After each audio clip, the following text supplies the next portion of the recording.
Okay, this was bad. So, today's video and tomorrow's video, both going to be about action out of turn.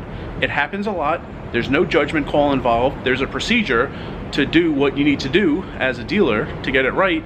And today's, this first video was the more egregious on the part of the dealer, even though the ending wasn't really affected. So, without being detailed in the least, I'll get detailed later in the video. If there's action out of turn, you go back to whose turn it is. If action does not change on the way to the person who acted out of turn, that out of turn action stands. If action does change on the way to getting to the player who acted out of turn, that out of turn action comes back and that player has all of his or her options available. That's it.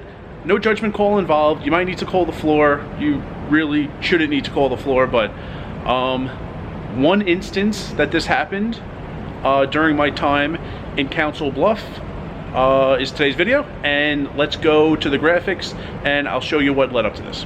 Okay, here's a table view from above. Let's get the dealer there at the bottom, and at the Horseshoe Council Bluffs we are 8-handed, so there are 8 players. So in this hand the button was on seat 3 and there were 4 players involved in the hand post flop. So clockwise from the button, 5 seat is the first to act, 6 seat is the second to act, 8 seat is the third to act, 1 seat is fourth and final to act. So we were on the turn, 4 cards out there in the middle. We were on the turn, and the 5 seat is the first person to act on the turn. He's thinking he has not acted yet, and the 8 seat acts out of turn. The 8 seat moves all of his chips forward. It turned out to be a $77 all-in bet, but it was out of turn. Okay, so what did the dealer do at this point? For one, he was very arrogant. He often is. He said something at first. I wish I could remember verbatim what it was. I don't remember the words he said. It was very quick. But I do remember thinking at the time, wow, that's a terrible, terrible explanation. Seat 5 has no idea what you're talking about.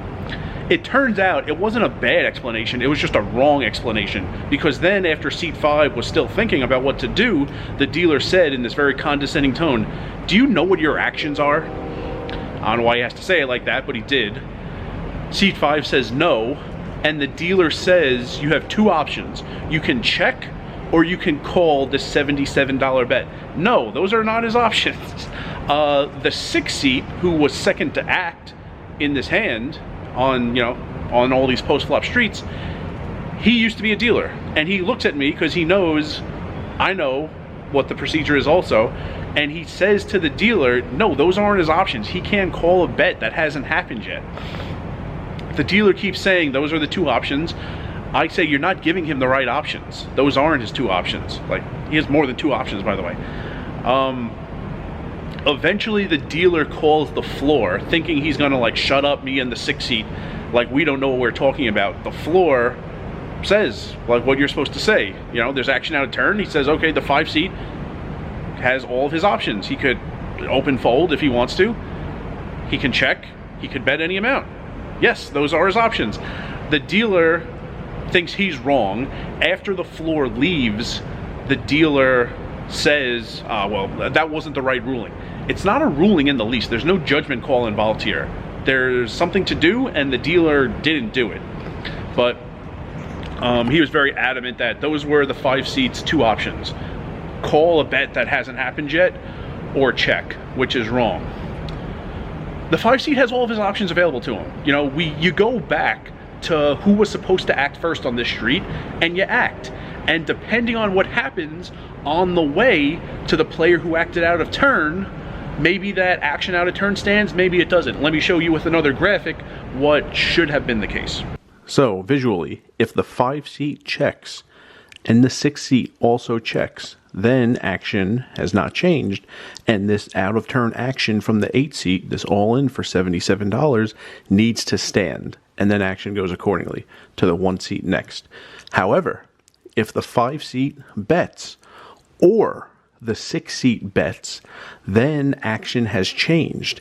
Then when it gets to the 8-seat in turn, the out of turn action, the $77 all in, disappears. And the 8-seat has all of his options available to him. So earlier at the start of the video, I said, one thing happens if action changed, one thing happens if action doesn't change. Action remaining unchanged is folds, checks, and calls. Those are the actions that mean action is unchanged. Bets and raises are the action changing. And if the action changes, then the out of turn action comes back. It's as if it never happened. And the player who acted out of turn has all options available. So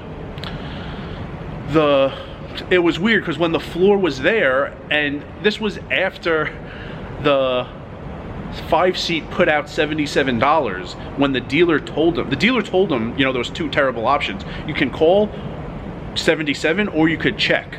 And when the 5-seat was given those options, he actually slid out $77. Then the 6-seat and myself said, no, those aren't the right options. While the floor was at the table and told him the correct options, at one point the 5-seat said, well, I was gonna bet about 50 bucks. So somehow his 77 stayed out there, which I guess we were counting this as the 5-seat bet out $77. The 6-seat folds, the dealer skips over the 8-seat, and I say, no, you need to ask him what his action is, because if the 5-seat is betting, then the action has changed and the 8-seat takes his money back and has all of his options available to him. He can call all in or he can fold. I was totally ignored. His money stayed out there, and then the 1-seat, last to act, called. So there was the 8-seat all in for the main pot, the 5-seat and the 1-seat still active into an empty side pot. The river card hit and went check, check. The solace in all of this was that seeing everyone's hand at showdown, these three players, the 5-seat, the 8-seat, and the 1-seat, nothing different would have happened. The dealer absolutely butchered this, but nothing different would have happened. The 5-seat said he would have bet about 50 bucks. The 6-seat folded. The 8-seat would have went all in for 77. The 1-seat would have called the 77, and the 5-seat would have called the extra 27. And then the river would have went check, check. We saw all the hands. That is almost certainly what would have happened. So the action, like, nothing really different happened on the turn than what should have happened had no one bet out a turn and had the dealer actually known what he was doing. And the money went to the right player. So there was like comfort in that, even though the dealer was a jerk and got it wrong. And the dealer loves bragging about all the other poker rooms in the country he's dealt at. I can't imagine this has never happened in his life. Like, I guess he's gotten it wrong every time in his life, and this is just the first time someone at the table spoke up and told him he was wrong. Like, I can't imagine he's dealt for this many years, and action out of turn has never happened before. He also floors sometimes, which isn't a good thing if he doesn't know this very easy rule. But anyway, nothing like different happened than what was supposed to happen or what would have naturally happened. Tomorrow's video, the only similarity is that there was action out of turn and the dealer did it incorrectly. Everything else is different. The dealer was not a jerk. I've never seen tomorrow's dealer be rude or disrespectful to anybody.